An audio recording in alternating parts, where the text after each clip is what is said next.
has been a Special Olympics athlete since 1970.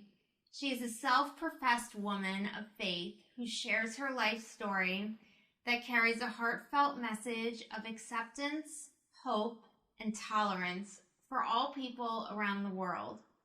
Born in 1953 with a physical and intellectual disability, Loretta did not walk or talk until the age of 4. In 1956, doctors told her mother that Loretta belonged in an institution because she would never be able to survive in the regular world. Her mother refused to institutionalize her and chose to raise her the same as her other children.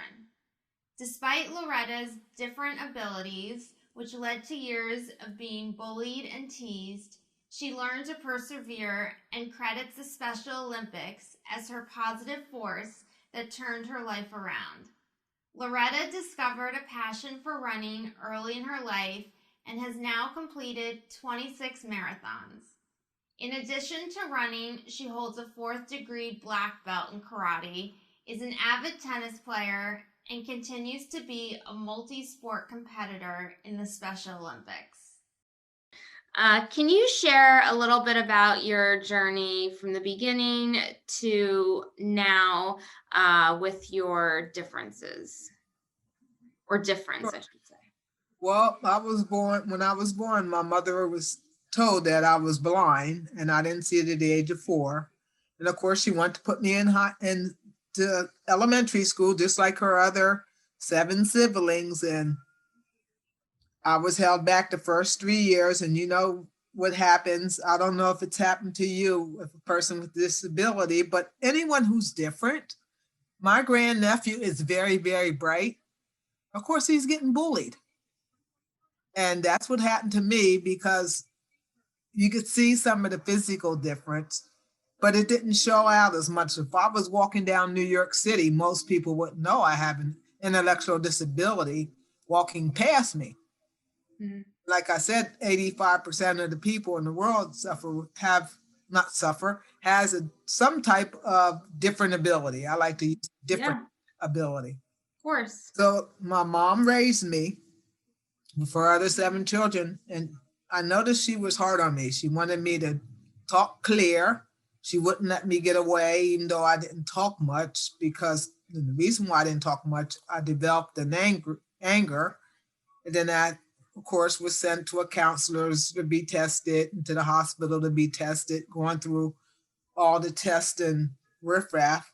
They told my mother, you know, she's not going to be able to go to school. Mm. Mother says, well, you have a school, you have a special education class, and Loretta deserves to be educated. Mm-hmm. And it was the fighting of her. She was a big woman, but with a big heart, and she didn't take nothing from nobody. You didn't say to Miss Claiborne, oh, your daughter can't do this. And my mom would turn around and says, don't tell me what my daughter do. I'm going to show you what she can do. Mm-hmm. So she wanted me to graduate from high school. And even though they took me to 2 schools to see that I was going to be placed away from my family, my mother was going to have it. So her fruitation and her fearlessness, I should say, came out to a fruitation. That's what I should say. Her being so fearless, it ended up being a fruitation for her, because I did graduate from high school, and I did get that elusive diploma that she wanted, and I still have it to this day. And in that time, most children like me, they got a certificate. They didn't get the official diploma that says Loretta Claiborne has completed her studies at William Penn Senior High School. Most children like me back then were in institutions or in special education classes, and at the end of their tenure in school, they got a little certificate and says, has attended William Penn Senior High School. Mm-hmm. My mother wasn't going to settle for that. And as time went by, people would worry to my mom, says, Miss Claiborne, what's going to happen if something happens to you? She says, I raised Loretta to be independent. So my mother was pretty tough on me. She would send me downtown to pay bills. And I said, well, can I go with? No, you need to go down. You know where the phone company is. You take this down there. You hand this to the man. Don't you open that envelope until you get in that building.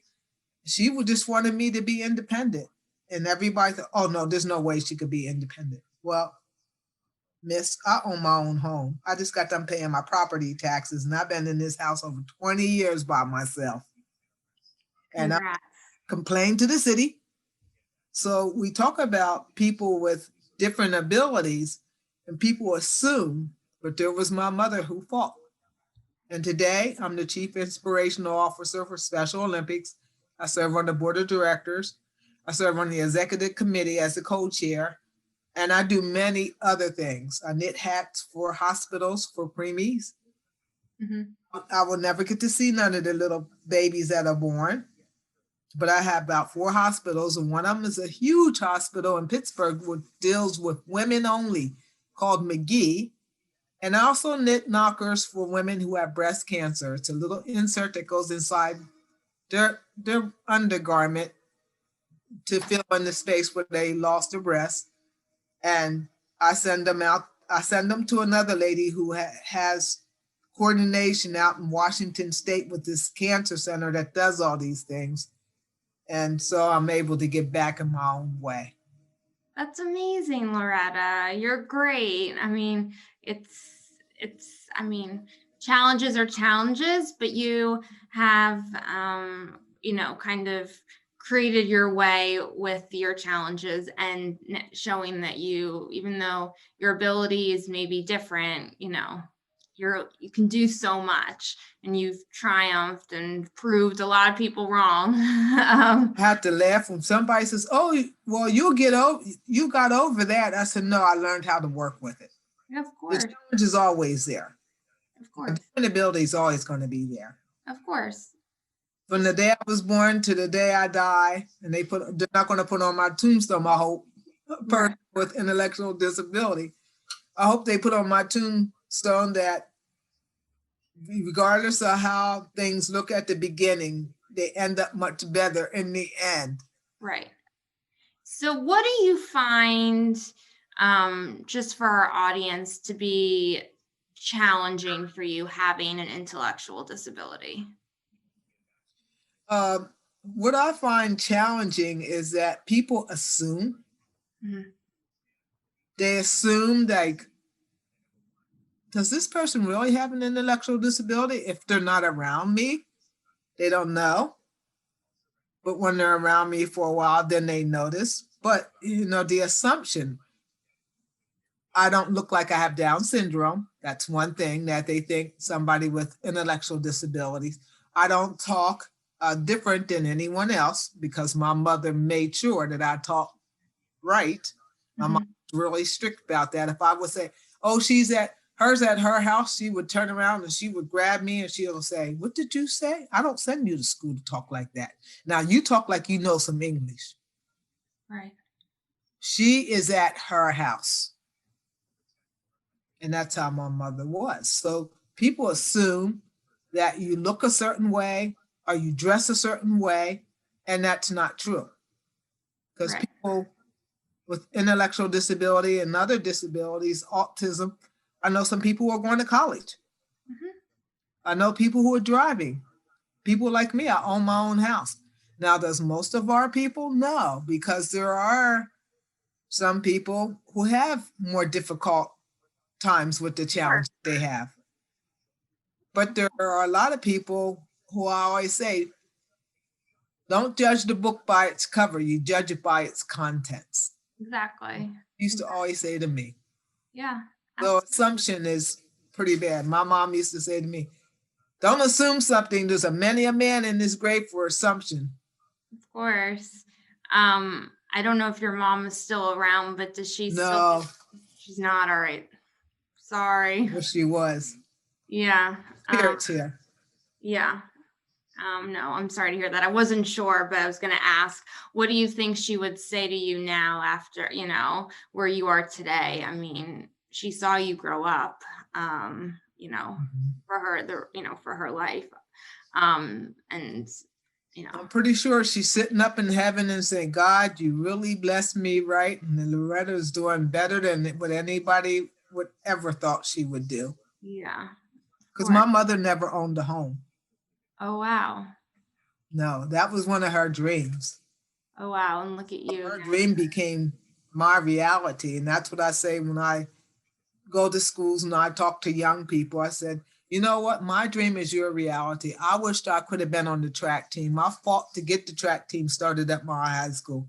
And now here are students with different abilities on track teams, on debate teams, doing everything in school. We have a program called Unified Champion Schools in Special Olympics.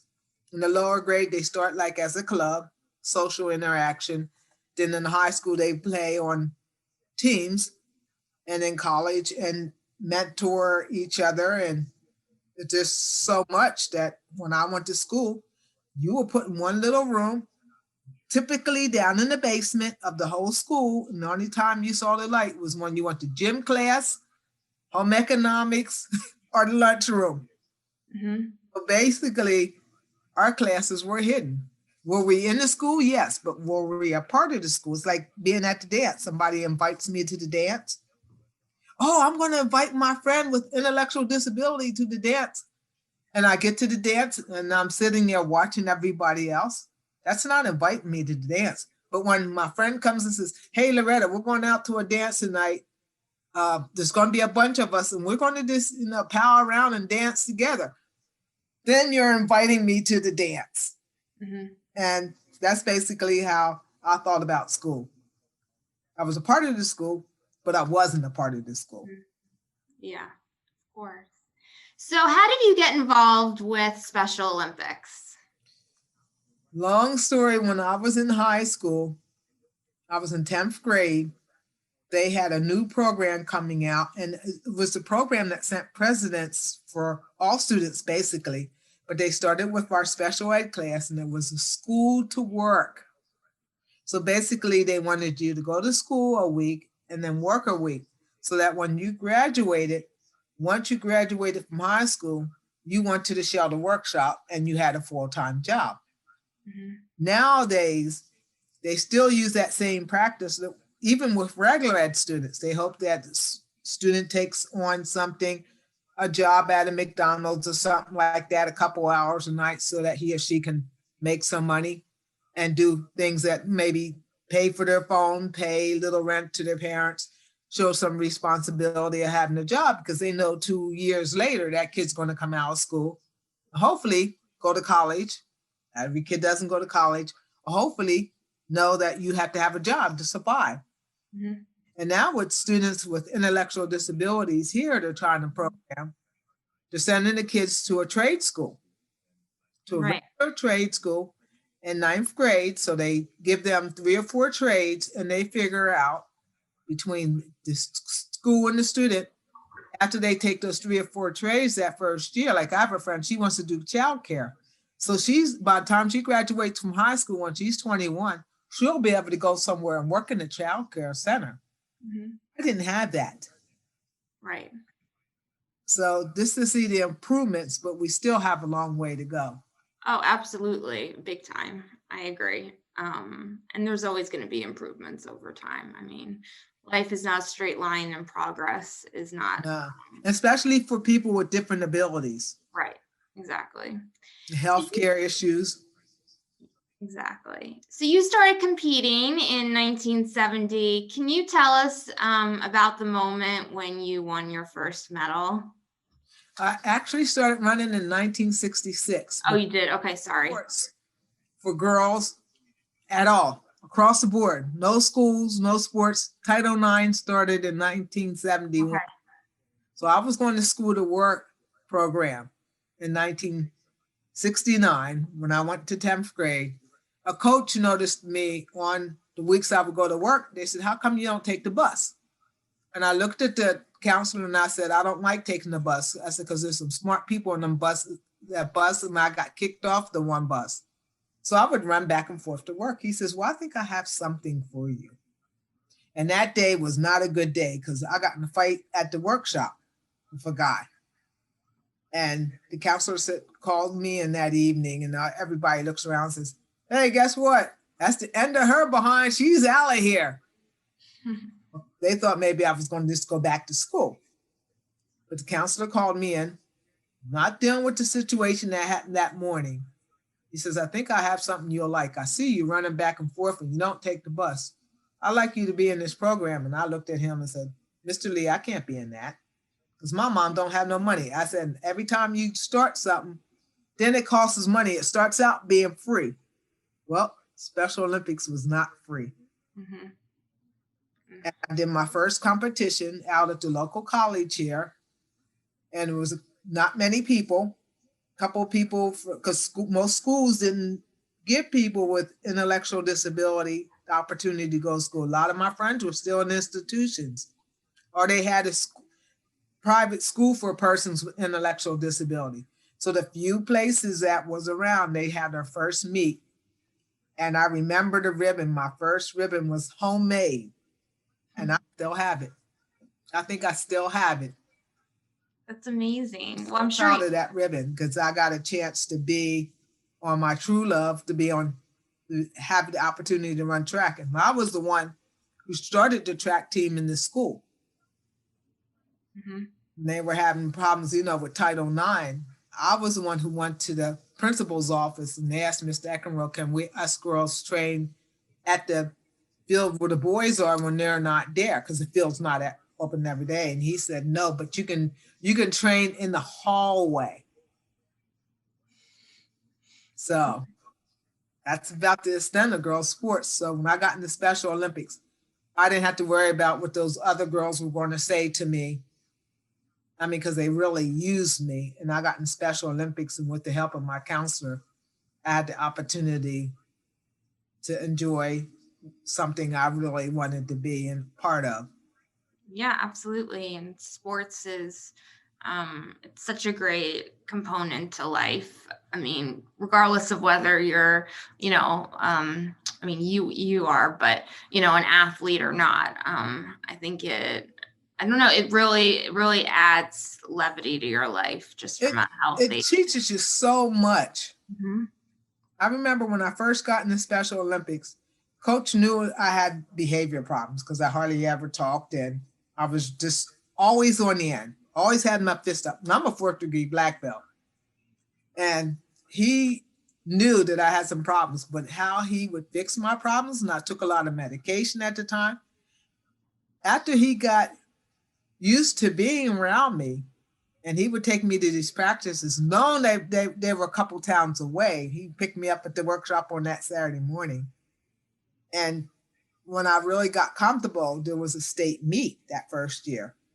Mm-hmm. He knew that my behavior was starting to change because as soon as I would get angry, he would look at me and say, Special Olympics.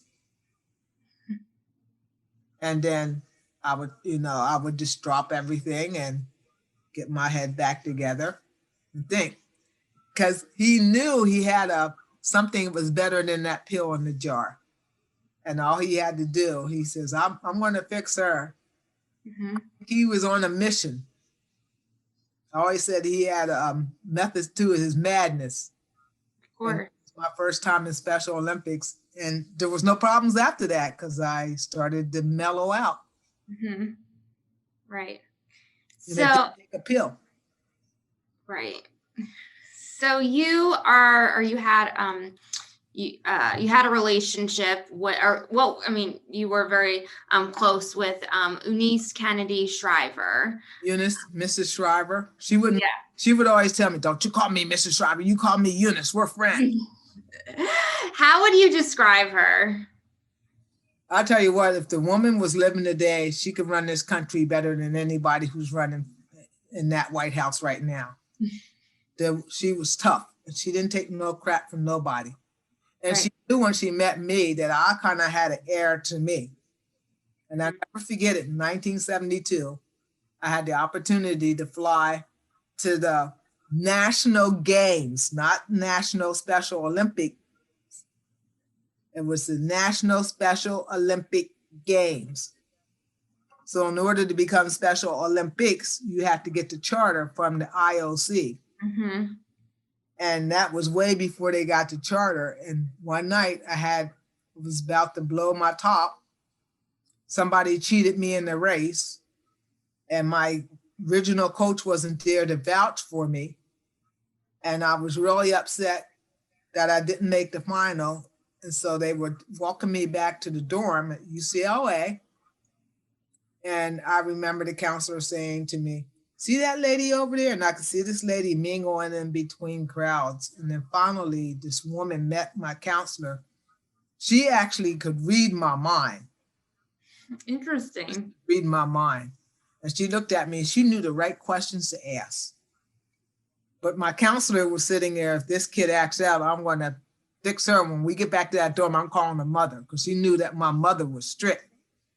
Because when I went, my mom sent with the lady a phone number. If you can't get me at this number, if I don't have a phone, you can get me at this number. But I don't want no trouble with my daughter 3,000 miles away from me. Mm-hmm. I know how she can get angry. And so this woman walked up, and I remember my counselor saying to me, that's the woman that started this whole thing. Like, I really cared. I'm angry. I'm worried about my race. Then all of a sudden, she looked at me and says, how are you? I said, I'm good. And I had to use my manners because, my mom was tough on that. Mm-hmm. So, did you have a good day? I told a lie. I said yes, and I was angry, but he could read through my mind. And she asked me questions, and I responded well. And I thought maybe I'd never see this lady again. 8 years later, I'm in Washington, D.C., running in a Marine Corps marathon. They had a Special Olympics division for a 5K.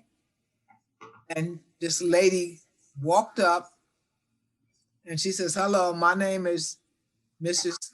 Shriver. Call me Eunice. And I'm looking at her. I done finished my race. My counselor's talking to somebody else, the lady who I went with. And then she just started talking to me and says, I want to be your friend. She knew I had some anger in me. I want to be your friend. And honest to God, crossed my heart, right hand up to God. Ever since that day. And that had to be in 1980, 81. Wow. We corresponded back and forth with letters. And she says, I want to give you this card and I want you to write me. I said, I don't know how to write that good. She says, don't worry about that. We're friends. I want you to be my friend. And I'll be able to understand. And I still have some of the letters that she has typed back. I don't think I threw one of the letters her and Sarge Shriver has typed or sent me.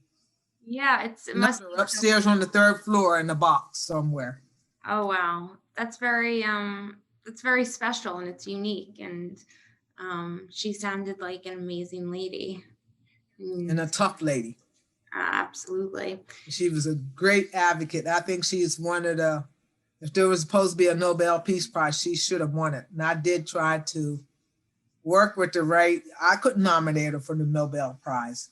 Right. Senator, college professor, you had to go to those ranks. And I went to Yale University with Dr. Cohen, Senator Stevens.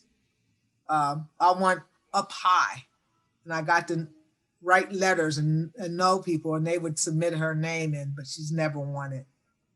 She said to me one day, I said, because she wouldn't let me call her Mr. Shriver. I used to get on the Greyhound bus and go down to the office because my mom taught me to be independent. And I remember her going to the office one day and she saw me. She says, well, I heard you in the office here. I said, yes. She says, when you're done talking to you for your meeting, come over to my office. And we would sit and talk. And I would tell her, I said, I wanted you to get the Nobel Peace Prize. Mm-hmm. Says, Loretta, I got the best prize ever. I'm not worried about getting a Nobel Peace Prize. And she looked at me. She says, you and many people like you are my prize. That's so sweet. The prize I could ever have. Yeah. That's so sweet. It must have meant a lot to you to hear that. It meant a lot. I worked on the project for nine years. Mm-hmm. I thought to myself, here's this man, Anwar Sadat, who got the Nobel Prize, and there's no peace in the Middle East.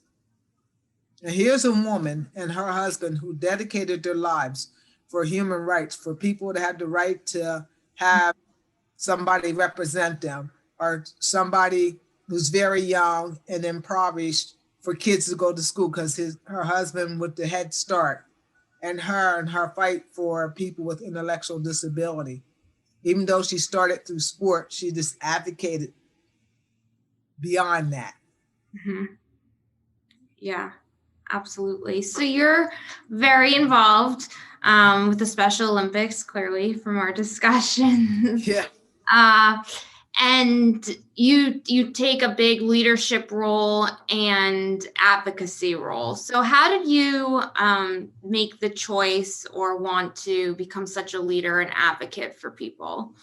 I never even thought about that because I really never wanted to become a leader of anybody or anything. It was just two people that knew me. And I remember Miss Janet McFarland. She's no longer here. She was like an advocate through the ARC. You've heard of the ARC. Mm-hmm. And she got paired with me. Our governor at the time's wife had a son who was in an accident. He had brain damage. And of course, it left him with some intellectual challenges. Well, the governor of Pennsylvania at that time, Dick Thornburg, he just passed away about 2 months ago. Oh. Yeah, about 2 months ago. His wife, Danny's still living. She was working. She was in Harrisburg, and the lady who knew me, Janet McFarland, who worked for the ARC, she worked in Harrisburg at the state office. And this Jenny Thornburg, Mrs. Thornburg, said to her, "Hey, there's a young lady down in York that has," then they would use the term, it was correct, mental retardation, which is, it's really sad because the correct term is mental retardation is a medical term. Mm-hmm. The reason why they don't use now that it's a negative because they slice the word. Right. You know what slicing a word is, don't you?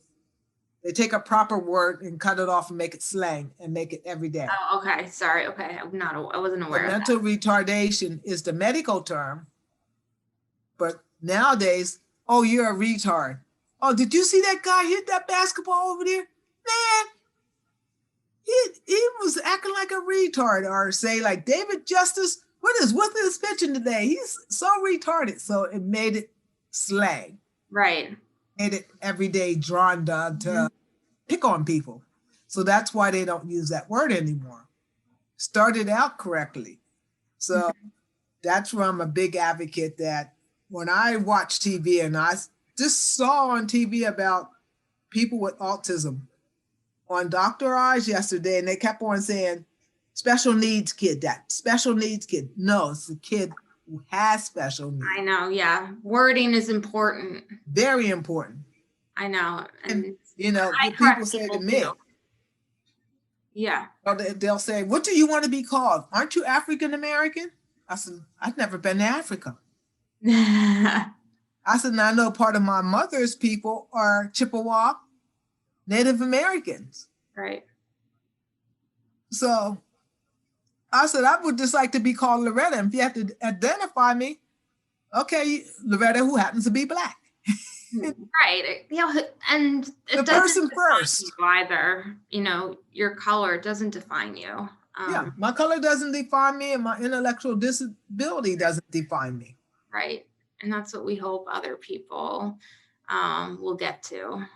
That place. So what advice would you give somebody who wants to make a difference in the world of those, or in the world for people with intellectual disabilities? First of all, I would advise that they get to know somebody. And if they do know somebody, to speak up when there is the right time to speak up for that person. I'll give you an instance with this COVID-19. Right now, it's really hard because you have to be in this group, and this group. Well, that's all going to change because of this president. As of the 19th, everyone's going to be able to get the shot, right, over the age of 16.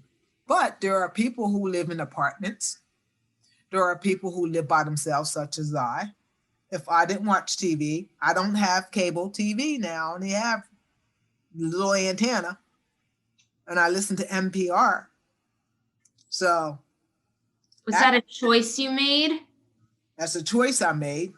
And two, I don't want to give a cable company a lot of money when I can be putting food in my refrigerator. Right. Or, I look at $200 a month that people are paying, $100 a month, 12 months, that's $1,200. I could pay my property tax with that, at least part of it. And you'll figure out ways to watch TV. There's plenty of ways. Oh yeah, you got an antenna or you get a Fire Stick. Right. But my advice would be to somebody, if you know that somebody has an intellectual disability and there comes a time, don't be afraid to help speak up for them if they don't have the voice. Be the advocate for them. Ask them first if they need help. Right. And because that's how I became what I became, is because Miss Janet would speak up and says, Loretta, I'm going to try to help you get a bank account. And I remember years ago, and I said, I don't think I'll be able to get a bank account. And one time I went to the bank and they said, oh, you don't have enough money to, no, it was a credit card. You don't have enough money to get a credit card. And I came back to Miss Janet. I said, Miss Janet, I just bought my house and they tell me I don't have enough money to get a credit card. And she says, Loretta, if you bought your house from that bank, they can give you a small credit card, because things were changing.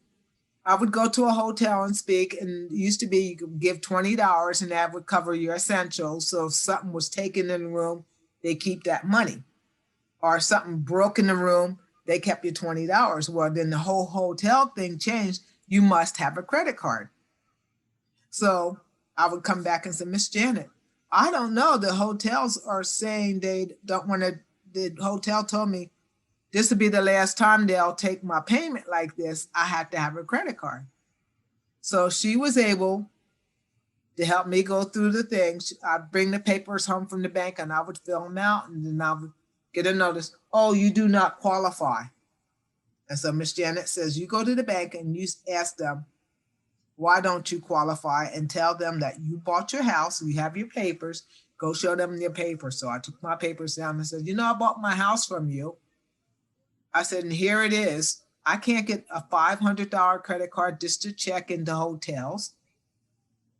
And then one day I really got upset. I said, don't let me walk down here the third time. I said, because the guy out front that I was waiting in the line behind owes you money. I don't owe you anything. I have a savings account here. It's not a lot of money, but it's more than what I need my credit card for. Right. I just need a credit card to check into the hotel room. And so this lady comes in and says, well, Miss Claiborne, I don't think you would qualify. And I looked at her and I said, ma'am, I am not talking to you. I am talking to the gentleman right here. I stood up, and it was Miss Janet told me, you got to stand up. My mother was telling me from day one, you got to stand up, because if you don't stand up, they'll take advantage of you. But some people who can't stand up full. And at that time, I couldn't stand up full because I didn't understand. But I did it all myself. I ended up getting the credit card. Took me 3 tries. My advice would be, if you know somebody that's having a problem, like with these COVID shots, they're opening it up, but you still got to make appointments. So if you know somebody that has an intellectual disability or developmental disability, or who's differently able, and they're trying to do something, maybe you might want to sit down and talk to them or help them to the best of your ability to go through the channels to meet that challenge, be able to get their vaccine. Right, and exactly. It's a simple topic right now. Right, exactly. No, for sure. So you in your other interviews have said, step outside your box. Can you explain what you mean by that quote? Yes, I work with school students a lot. I go to schools all over. In fact, I was supposed to go back to the Middle East. Oh, wow. So I start in the elementary grades all the way up through universities. And I usually just use the step out your box thing to littler kids, because it's easy to understand for them. So when I go into a school and I talk to them, young students, I'll pick 2 or 3 students and I'll say, okay, I'll take you. And he might have his tag. I said, I'll take Martin. I'll take Mary. I need 1 more student. And so then I'll pick one of the lower ones. And I have them come on the stage. And normally in a lot of schools, they do their activities in the social hall, like the gym. And the little square in the floor, the little tiles. So I have each student step on their 4 tiles. And I said, imagine those 4 tiles are your box. And then I asked them 3 questions. I might use a recipe. And I said, how many of you like restaurants? And they all put up their hand. And then one student says, me and my mom are going to a restaurant tonight. We're going to Friendly. So I said, well, that's great. I said, so I'm going to ask you 3 questions. I'm going to make up a recipe and tell me, would you eat it? I said, would you eat squid? And the kids would look at me. What's that? I said, did you ever see an octopus in the water? And then one kid says, yeah, they got all those arms and they're like squiggly. I said, would you eat that? And the kids would all go, no way. You get all kind of reactions. I said, okay, stay in your box. Then I'll say, would you eat sardines and rice with garlic and onions? And they'll look, sardines, ew. And then the kid will say, aren't those little things that's in the can? My grandma eats them. I don't like them. I said, so stay in your box. I said, would you eat sushi? I love sushi. The kids will look and they'll look, what's sushi? I said, well, it's like a raw fish and it's made over in another country. I said, like, I would say like in Japan. I've been to Japan. I had sushi in Okinawa and it's a delicacy. Would you try it? And one kid would say, I don't think so, not raw fish. The other kid would say, I don't know. I don't think so. And then the third kid would say, I would probably try it. So I said, step out your box. And that's how I use it for the younger group. But as an older person, if I'm talking to a university, I will say to somebody, sometimes we have to step out of our comfort zone. Of course. Absolutely. I mean, I think that's a given, regardless of whether you have different abilities or not. I mean, yeah. I don't like getting out of my comfort zone, but Nobody I do sometimes because we all have to grow, right, and change. So this question, I mean, we spoke about this a little bit, but that was kind of our intro and just getting to know one another. So for our audience, how do you stay physically active today? How do I stay physically active today? You know, they say about we're locked down. I just totally hate that word because it reminds me of something in prison. Well, I mean, it's inhumane, to be honest. I'd rather hear to say we're in quarantine. Right, exactly. Put a better word to it. Right, and we're all having a quarantini. Right. I don't drink, but I'm just saying, like, that's a better way of saying, you know. Yeah. And when I look at, let's use this pandemic. You know, a lot of people are getting depressed and stuff, but there is nowhere where it says you can't go outside and take a walk. There is nowhere where in some countries they say you can't come out unless you have essential business. But guess what? Physical activity is essential. It's essential to the human body. Mm-hmm. But there's nowhere it says that you can't go out for a walk. There's nowhere it says that you can't go ride your bike. You're not going to get COVID riding your bike. You might have to wear your mask. If you're around people, I run every day. This morning I got up, I rode my bike down to the YMCA.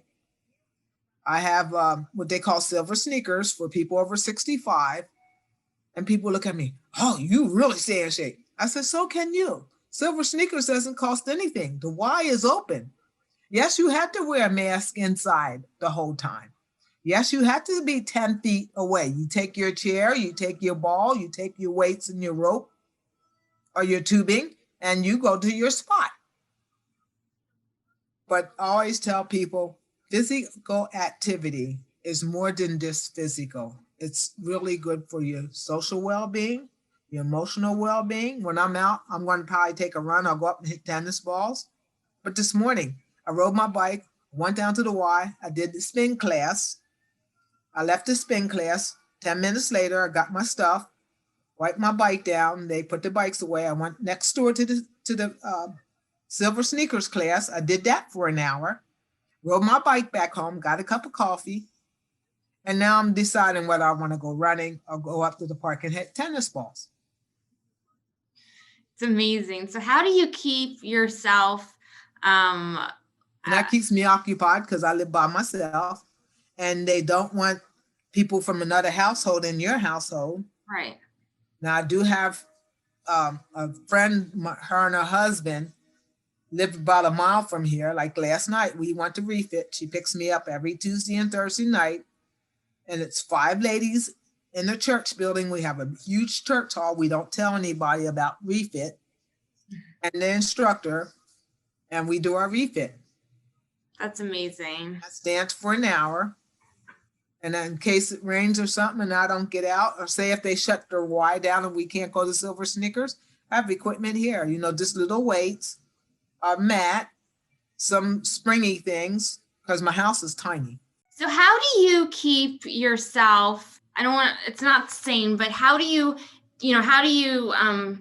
manage self-care when you literally, which is great, and figuratively have been running your entire life and you do so many other different types of physical, exercise activities? Well, as long as I have a tub and everything, I'm not a big cook. Tonight, all right, I'm going to have a salad. Last night I had fish. I was over at my friend's house and I don't eat pork or beef because I can't digest it. It's a medical thing. So I went to Arby's. I know I don't like fast food stuff.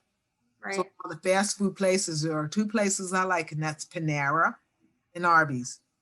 So I had a fish sandwich last night. So that was my meat. So tonight I'll just have a nice big salad. Wow. It's great.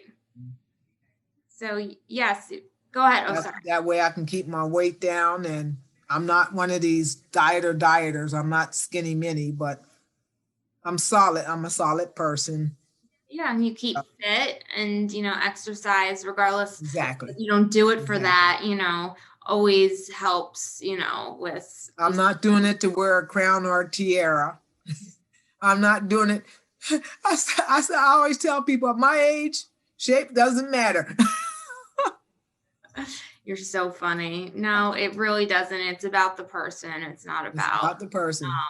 As long as I can keep the high blood pressure away. Right. As long as it doesn't cause health issues, you're fine. Exactly. Yeah. So I have blood pressure away, and I'm happy. I'm moving. Mm-hmm. Once it gets dark here, I don't go out. Okay. So you're in New York, so you know what it's like, where our days are longer now. So I don't want that little bit of sunlight to go away. So I got to make some more use of it. Right. But then tonight I have a 7:00 call. My third call today. Oh, wow. Lastly, this is the last question I have for you, but what is the best piece of advice anyone has given you? I have had so much advice, and I don't want to slight anyone.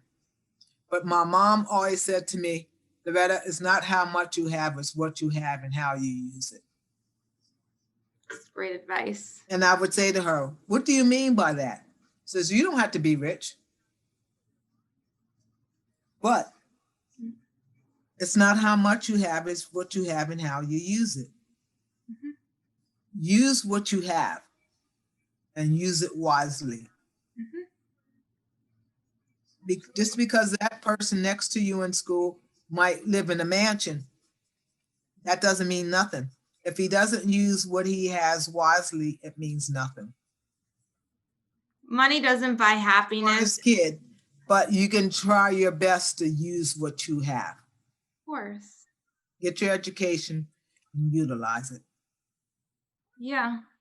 And that's what you're doing, and you're proving everyone that, different abilities, are amazing. They're not to be looked down upon. Exactly. Yeah. People, I say, some who have so much has so very little. Right. And my one friend said to me, what do you mean by that? You always say that. I said, you see that guy, how he treated us? I said, do you see how he treated us? Mm-hmm. I said, he doesn't have common sense to talk to people nicely. I said, So you know him. Yeah, oh yeah, he's an attorney and he could talk to any. I said, well, he can talk to anybody like he wants to. I said, but he can't talk to me like he wants to. Right. I haven't done nothing wrong. I'm just standing here. And he comes over and he talks to us like, y'all need to be. I just looked at him. I said, let me tell you something. He doesn't have common sense that if he talks nicely to people, that people would line up appropriately to where they're supposed to be in line. Mm-hmm. Some who have so much has so very little. Right. Amen to that. You're wonderful, Loretta. I hope to meet you someday.